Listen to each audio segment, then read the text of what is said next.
Buenas noches, estamos en una nueva edición de Surtidos. Buenas noches, Ceci, y una muy especial porque es nuestra última edición del programa. Así es, nos encontramos en el magnífico estudio de televisión de la Universidad Nacional de Quilmes para culminar con un proceso de aprendizaje de la mano de los profesores Daniel, Damián, Pablo y Matías.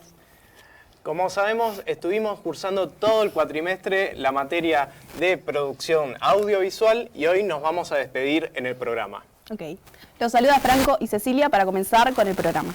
Tenemos un gran programa donde vamos a abarcar desde la ley base hasta el deporte y también hay un invitado muy especial, ¿no, Ceci? Sí, nos acompaña hoy Daniel Snittisker, perdón, hay problemas con el apellido, es un poco difícil. Le pedimos disculpas a nuestro invitado.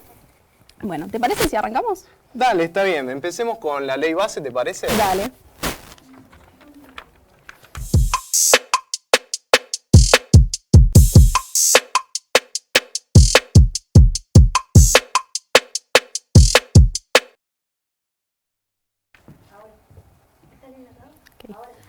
Hace 2 días se empezó a regir la ley bases en todo el país, aprobada con media sanción en el mes de abril y bueno, vamos a hablar un poquito sobre los puntos más que creemos más significativos de esta ley.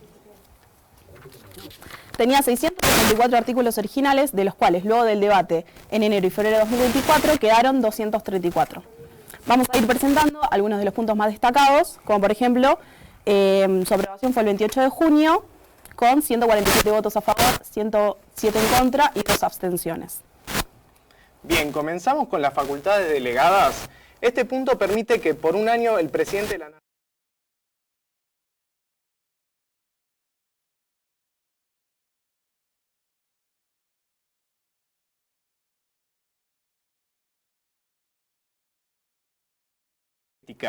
Las facultades delegadas eran 11 materias, pero en la versión actual solo quedaron 4.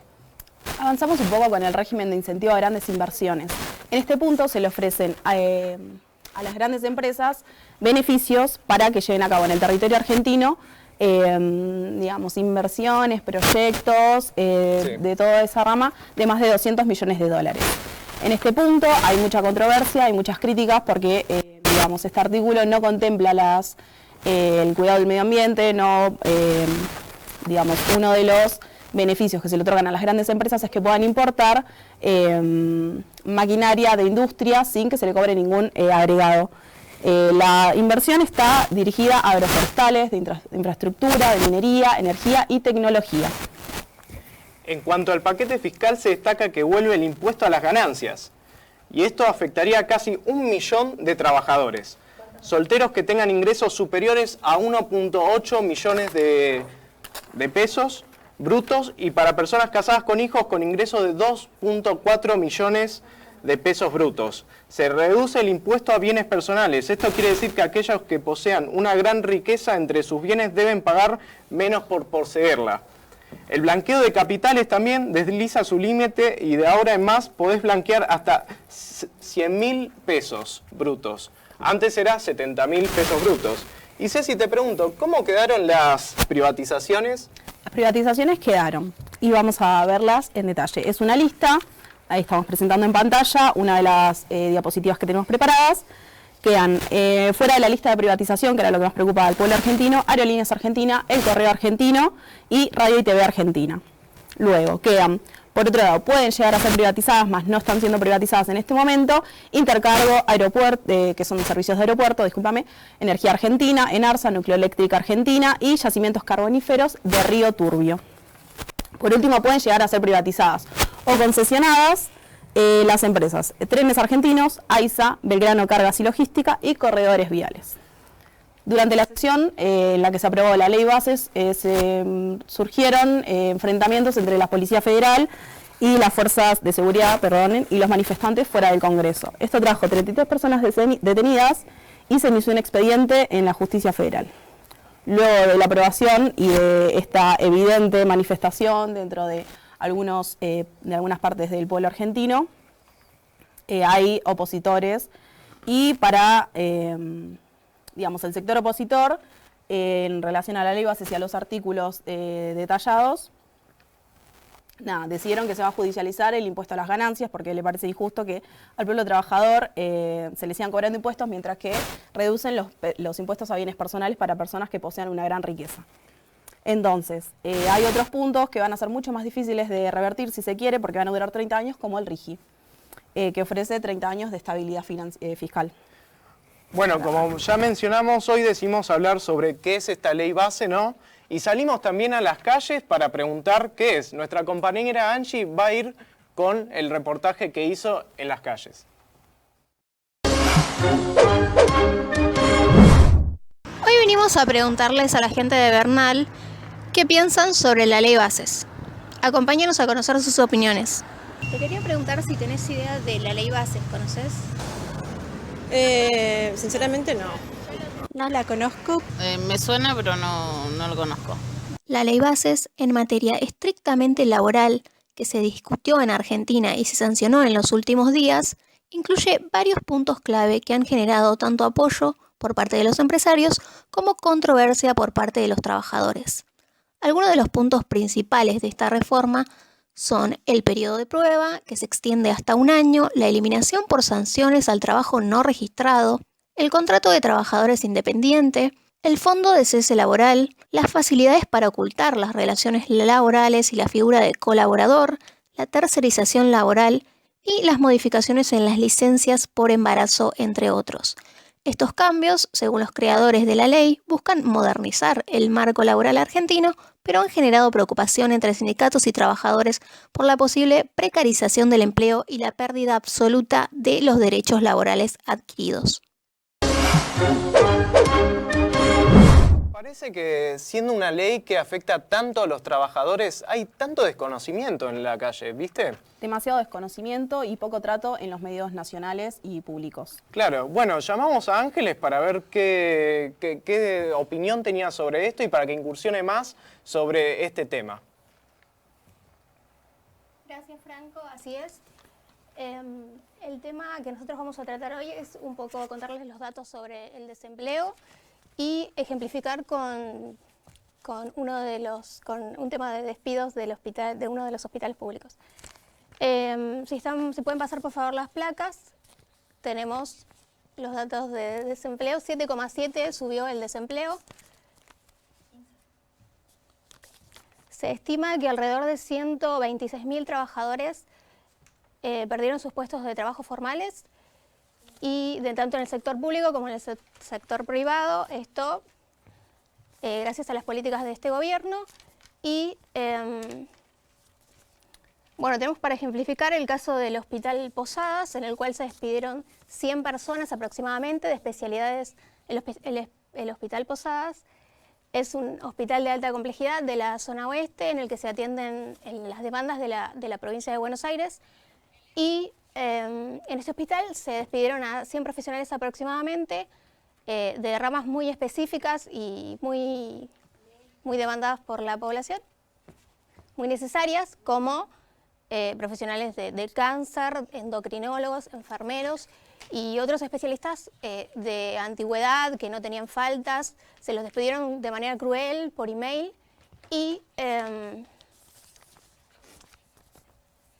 bueno, ¿tenemos las placas?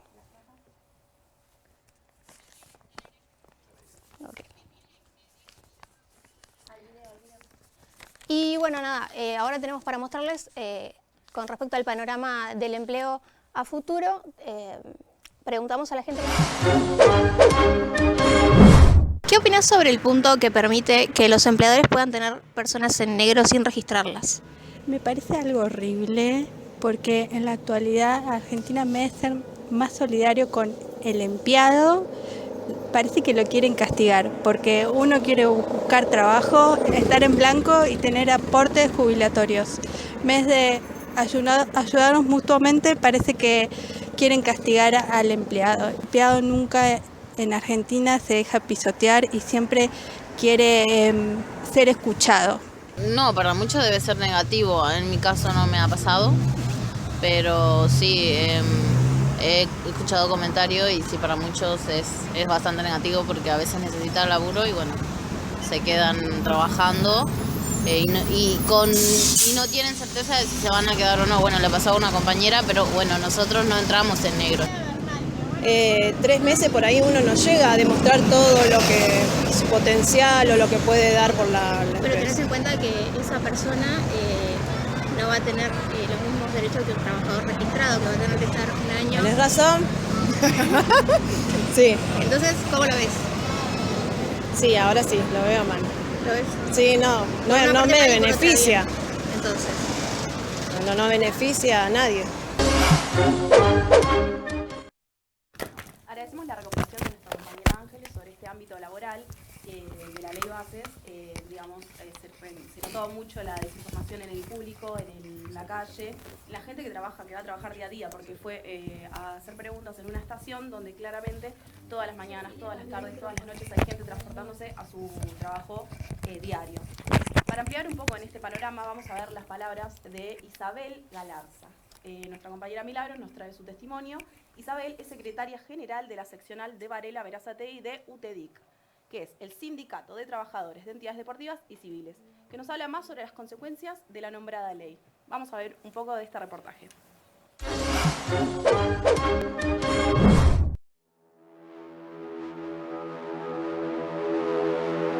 ¿Cómo afecta a los trabajadores en relación de dependencia? La ley Bases ya está ahí dentro del boletín oficial. Lo que falta es la reglamentación. Entre las cosas que se aprobó en la ley Bases están las facultades del Poder Ejecutivo para poder realizar decretos de emergencia. El cambio en el ámbito laboral es radical. Una de las cuestiones que propone es que a partir de 3 empleados pueden tener relación de dependencia. Si son hasta 3, trabajan en negro. Las multas a los empleadores se les saca, lo cual aumentaría el trabajo no registrado porque no tendría consecuencias. En las leyes anteriores había trabajo en negro, aun cuando la ley tenía una consecuencia para los empleadores, una multa importante, y aparte el trabajador podía después judicializar. Ahora con esta ley no se va a poder judicializar y es más, habilita hasta 3 trabajadores en una institución que puedan trabajar sin estar registrados.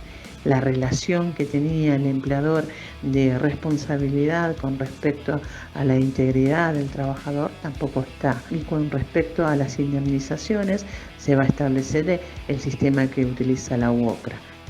¿En qué afecta a las nuevas generaciones? Es una quita de derechos, es un nuevo modelo que quieren instalar para las nuevas generaciones, muchas de las cuales ya tienen ese modelo porque no tienen garantizado vacaciones, no tienen relación de dependencia, si trabajan cobran, si están enfermos no. Creo que es una precarización y es una regresión en cuanto a lo laboral. ¿Se puede tener un panorama de lo que viene a futuro con la ley Bases? Una clara intención de sacar del medio a los sindicatos, intentado a través de la cuota solidaria, pero que no llegó a término eso, pero después también quiere restringir la acción de los sindicatos. Imaginamos que por el perfil no va a estar bueno para los trabajadores, pero también dependerá de los trabajadores y de la lucha que podamos emprender, aunque la protesta también está penalizada y se habla en la ley Bases especialmente sobre eso. Nosotros interpretamos que vamos a ir a una negociación con el Poder Ejecutivo, que las instituciones van a persistir esta crisis, tendremos que buscar nuevas estrategias para poder consolidarnos desde nuestro rol, pero la salida es siempre colectiva y tenemos que unirnos para ver cómo salimos de esta difícil situación en la que nos pone el gobierno a través de la ley Bases.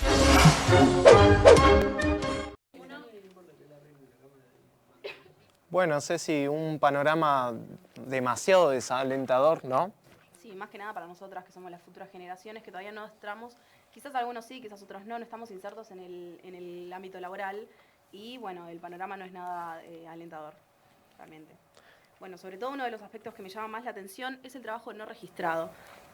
Cómo el empleador no va a contratar a personas con todos los derechos que le corresponden a cada uno. La verdad es algo muy preocupante y espero que se pueda seguir tratando porque en este momento la ley Bases se sigue tratando artículo por artículo y así como se puede judicializar el artículo de impuesto a las ganancias, quizás también se pueda llegar a algún tipo de acuerdo o edición dentro del ámbito laboral. Perfecto, ¿te parece si presentamos a nuestro siguiente invitado? Podemos incluso ver con él cómo vive como parte de la cultura todos estos cambios políticos y sociales. Dentro de todos los cambios se encuentra el cierre de Inca, el desfinanciamiento del Inca, el cierre de Telam, digamos, bueno, todos los problemas que trae este gobierno y toda la posición que evidencia en relación a la cultura, ¿no?, del pueblo argentino, que hay películas que ganaron Oscar, hay películas muy famosas. Y bueno, nada, vamos a pasar un poco a nuestro invitado, que es Daniel Snitifker. Espero haberlo pronunciado bien en esta ocasión. Es licenciado de acá, de la casa, de la Universidad Nacional de Quilmes. Es escritor, es profesional gastronómico también, aficionado a la música y a la fotografía. Es productor cultural y dentro del conurbano bonaerense ha realizado eventos culturales durante muchos años, promoviendo la música y la literatura sobre todo. Además es escritor, publicó desde 2011 3 relatos y hoy se encuentra con nosotros para contarnos un poco de la publicidad de su primera novela, Ciudad Dormitorio. Pasamos con Daniel Snitifker y nuestra compañera Joana, que le va a hacer unas breves preguntas para conocer más a nuestro invitado. Vamos allá.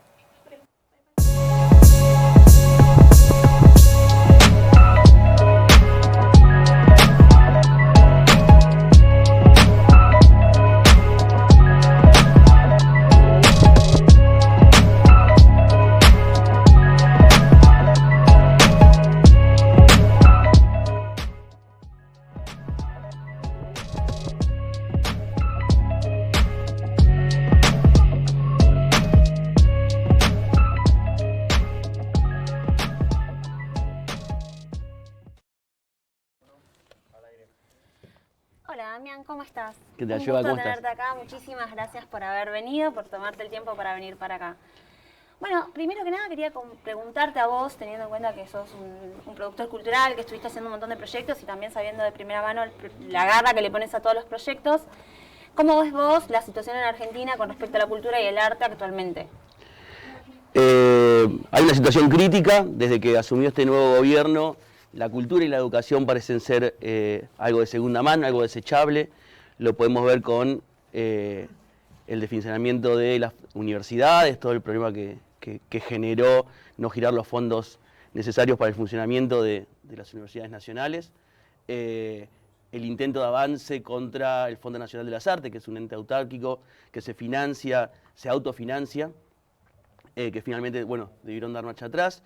El Inca es también el último caso, donde se cree que la cultura es algo que no merece la pena ser fondeado, no merece la pena ser sostenido, y en cambio sí destinar esos fondos a condonar deuda de grandes empresas, o hablaban recién del RIGI, donde flexibilizar lo que es lo que las empresas deben girar al Estado en función de sus ganancias, el blanqueo, que permite que personas con grandes ingresos que no hayan declarado no paguen impuestos por eso. Entonces hay una clara orientación por parte de este gobierno a digamos, mejorar aún más la condición de cierto estrato social que no somos nosotros, básicamente. Claro. Después, ¿cómo lo ves vos como comunicador? Porque también sos comunicador social. A ver, yo creo que la comunicación en el último tiempo, Internet nos dio una gran apertura, somos como una generación que participó en los primeros blogs, poder opinar, poder participar, digamos, de lo que es la arena pública sin tener un micrófono, una infraestructura como un canal. Y eso me parece fantástico, que diferentes opiniones y diferentes ideologías se crucen ahí. Lo que sí ocurre, y no le veo como una salida, hoy estamos en una especie de mundo feliz, como el de Aldous Huxley, donde una verdad o una noticia verdadera naufraga en cantidad de noticias falsas, de fake news, de esta suerte de neoverdad, ¿no?, de una mentira validada. Entonces eso hace que sea muy difícil distinguir cuando nos hablan qué es lo verdadero, qué es lo noticiable y qué no. y entonces es un rol donde hay que ser muy fino como comunicador a la hora de nada, justamente, valga la redundancia, comunicar algo. Tarea difícil. Y aparte de tarea difícil, vos decidiste ser escritor. ¿Cómo es ese proceso a decidir tomar ese camino, digamos? Mirá, la verdad que es un camino difícil, no sé si uno lo termina eligiendo, si no hace lo que puede con lo que tiene y con lo que sale. Yo creo que esto empieza siendo un lector, digamos, como muchos, pero por alguna cuestión de la personalidad o de la iniciativa, sentí que no solo podía quedar en leer, sino que tenía que hacer algo con la imaginación y con lo que todos esos libros me generaban. Y bueno, fue un poco volcarlo a la producción propia. Y esto arranca prácticamente de preadolescente, cuando empiezo como a leer. Empiezo casi simultáneamente a escribir. Durante muchísimos años eso fue una producción propia, digamos personal, de no mostrarla. Y el paso por la UNCI, creo que Ana Yusid fue como una referente muy grande a la hora de animarme a publicar. De hecho, mi primer libro, el 2010, estaba entre los agradecimientos de ella, porque fue siempre una impulsora de la producción, de la crítica, de la lectura, del compartir. Entonces, en esos talleres con Ana, de empezar a escribir y que otras personas te empiecen a leer y pararte delante de una clase y compartir algo, fue como el puntapié donde, che, esto se puede empezar a girar. Y bueno, eso dio paso a que se publique un libro en 2010, un segundo libro en 2014, y bueno, era la novela, ¿no? Que tenés ahí en la mano, que es la de la última hermosa edición, editada. además. Una gran edición. Bueno, la gente no lo puede ver, pero tienen todos los capítulos como dibujos referenciales, instrucciones, todo. Y un poco también me quería detener en eso, ¿no? Es tu primera novela también. O sea, habías escrito 3 libros de relatos y esta es tu primera novela. Exacto. ¿Qué te llevó a escribir Ciudad Dormitorio? ¿Qué fue eso que te despertó? Yo leí por ahí unas cositas, pero me gustaría escucharlo de vos. Mira, Ciudad Dormitorio un poco surge de... mucho de mi escritura son anécdotas o situaciones personales. Uno al empezar a andar o en la calle empieza a acumular experiencias. Y lo que hace la escritura básicamente, o desde mi lado, es poner un poco de ficción a eso y meterlo entre un relato. Entonces, parte a partir de algunas experiencias personales, donde después se le da un giro, ¿no? No todo lo que nos sucede tiene un valor literario, o sí, pero si no, creo que la clave está en cómo contarlo. Entonces, básicamente parte de eso, de experiencias, en esto de ir a recitales desde muy chico, a eventos culturales, tocar con bandas. Entonces eso es un caldo de cultivo que me parecía bueno, un universo que estaba bueno para ser contado, sí. Que quede una especie de relato de eso, de testimonio de lo que fue Berazategui y Quilmes entre los 2000 y los 2000 y pico, que digamos que es cuando transcurre la novela. Claro, hay una parte de la novela en donde están los personajes, el gordo, qué sé yo, y están diciendo como, che, estamos grandes para esto, pero sin embargo están ahí en la Festipunk. ¿Por qué están ahí? ¿Qué es eso de estar ahí igual? Y porque uno nunca termina de irse de los lugares en los que se siente cómodo. Yo creo que hoy hablaban, cuando con los chicos presentaban esto de los eventos culturales, y uno sufre haciendo un evento cultural. Uno cuando es independiente, cuando no está financiado, cuando la plata sale de tu bolsillo y no sabes si la vas a recuperar después del evento, es muy difícil. Y cuando lo ves con el diario del lunes decís qué bueno que estuvo, pero en el momento, en el transcurso estás nervioso, que no cubrí, que no sabés si ya vas a parar el sonido, si uno quiere que las artistas que participan se lleven la plata que, claro, que se merecen, digamos, por su arte. Y a veces en el medio digamos, de ese evento cultural uno estaba pensando más en cuestiones aledañas, digamos, y si esto no lo hago nunca más, con todo el esfuerzo y el dolor de cabeza, yo debería... O sea, estar en mi casa viendo una película o escribiendo, y uno reincide y vuelve a producir otro evento cuando, digamos, cuando se le pasó esa idea. Entonces creo que un poco ellos vuelven también por esa misma, por eso mismo que te acabo de explicar, que claro. Es porque uno siempre vuelve al lugar donde se siente cómodo. Bueno, hay una partecita que yo me marqué acá, que es cuando está hablando del personaje, el gordo que tiene la radio, que dice, bueno, nadie me escucha o casi nadie me escucha, y dice el narrador, había veces en que se entristecía, se preguntaba si todo eso no era el pedo. ¿Qué dice el autor de esta sensación del gordo y qué significa eso? Creo que todos la pasamos alguna vez, es sano que así suceda y es sano seguir a pesar de sentirla. Yo creo que muchas veces, yo hice radio muchísimos años, en radios zonales de Quilmes, y efectivamente yo sentía que, eso es, por ahí quizás es autorreferencial, sentía que no me escuchaba nadie. Claro.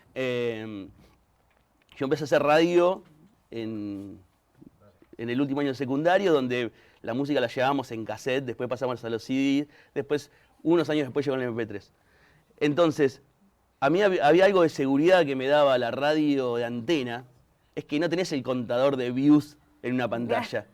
Entonces yo tenía la esperanza de que al menos un remisero que va de Wilde a Florencio Varela, al cruzar por Andrés Baranda y 12 de octubre, capte la radio en la que yo estaba hablando o pasando música y se enganche hasta que la interferencia de otra radio local le haga perder la señal. Entonces, esa idea de no hay ninguna certeza de que alguien esté escuchando esto, fue algo con lo que viví siempre y lo seguía haciendo. Y de hecho, radio habré hecho 12, 13 años en diferentes lugares. ¿Y seguís viniendo a este tipo de eventos? ¿Seguís haciendo notas en las radios? Por suerte me siguen llamando, sí. Así que... y la escritura es lo mismo, uno escribe desde su casa sin saber que va a ser leído, sin saber que va a ser publicado. Lo bueno es que tuvo muy buena recibida este libro, por suerte. Por suerte estuvo... digamos, tuve la suerte de dar con una editorial que labura un montón, tanto desde la tapa como hablabas del diseño, sí, a la distribución, que es algo muy importante. O sea, tenés 500 libros, bueno, 1000 libros. ¿Qué haces con esos 1000 libros? Si lo tenés en un depósito no sirve de mucho. Entonces, además de lo difícil que es publicar un libro, escribirlo primero y después maquetarlo y que el libro salga, después esto es lo que pasa después con la edición, con la publicidad, con hacer circular ese material. Y la verdad tuvimos suerte que el material circuló bien. Tuvimos la suerte de presentarlo en la Feria del Libro de Montevideo, en Tecnópolis. O sea, se movieron un montón para que el libro tenga una buena recepción como finalmente tuvo. Bueno, y vamos a ir cerrando. Te quería pedir si nos querés leer un pedacito, un fragmento de tu libro. Te lo devuelvo. Bueno, a ver, vamos a leer cómo arranca. Vamos a innovar, vamos a empezar por el principio. Y dice, Festipunk se llama el capítulo. La mujer del almacenero le pasó la cerveza por una pequeña abertura de la reja a la altura de la cara. Cristian agarró la botella y caminó hasta el Dodge 1500 de Rulo, estacionado en la plaza. Entró por el lado del acompañante, buscó su encendedor en el bolsillo, lo acercó al pico de la botella, dio un golpe seco y la chapita salió despedida haciendo un pequeño estruendo. Rulo acababa de prender un faso. Cristian encendió el estéreo y parecía buscar algo en particular, pero de pronto se detuvo. ¿Te acordás que dial era el de la radio del Gordo? ¿No era 96 punto algo? Creo que sí, pero me hace interferencia con el programa este del sommelier de café. ¿Sommelier de café? ¿Existe eso? No sé, el tipo se jacta todo el tiempo de que lo es. ¿Y el programa sobre café? No, es sobre viajes, llaman caretas de guita que viajaron a Tailandia, cosas así, cuentan cómo les fue y boludeces por el estilo. Ah, un programa bien menemista. Sí, boludo, mal. Y la radio tapa todo el tiempo a la radio del Gordo. Me dijo que el dueño está en juicio y todo porque el tipo tiene todo legal en la radio y parece que estos usan más potencia de la que tienen permitido usar. Cristian siguió moviendo la ruedita del dial hasta que se escuchó una voz muy poco radial hablando a demasiada velocidad entre una cortina de ruido blanco. Ahí está, pero se escucha medio para el carajo. Sí, pero si por ahí si movés un poco el auto para adelante se escucha mejor. Dale, no jodás. No voy a prender el auto para sintonizar al Gordo, no va a agarrar. Encima le va a costar arrancar porque lo tengo a gas. Sí, que va a funcionar, la puta madre, se quejó mientras bajaba del auto. Sacale el cambio que lo empujo, avísame si mejora. Cristian se bajó del auto y empujó lentamente. ¿Ahí se escucha? No, seguí, le gritó Rulo desde adentro. Cristian empujó unos 5 metros hasta que en un momento la señal se escuchó más nítida. ¡Ahí, ahí! No, te pasaste, volvió a escucharse para el cojete. Cristian fue a la parte delantera del auto y empujó hacia atrás suavemente hasta que desde el interior Rulo le hizo una seña con el pulgar hacia arriba. Antes de meterse sobre el auto, vio los vidrios empañarse, estaba refrescando. Subió, Rulo le pasó primero la cerveza y después el faso. Se acomodó nuevamente en el asiento y prestó atención a lo que decía la radio, mientras Rulo clavaba la vista a través del parabrisa, más allá de los árboles de la vereda de enfrente. Bueno, muchísimas gracias. Te recontra agradezco por todo. Gracias a usted por la invitación. Bueno, hasta acá llegamos, seguimos con el resto del programa.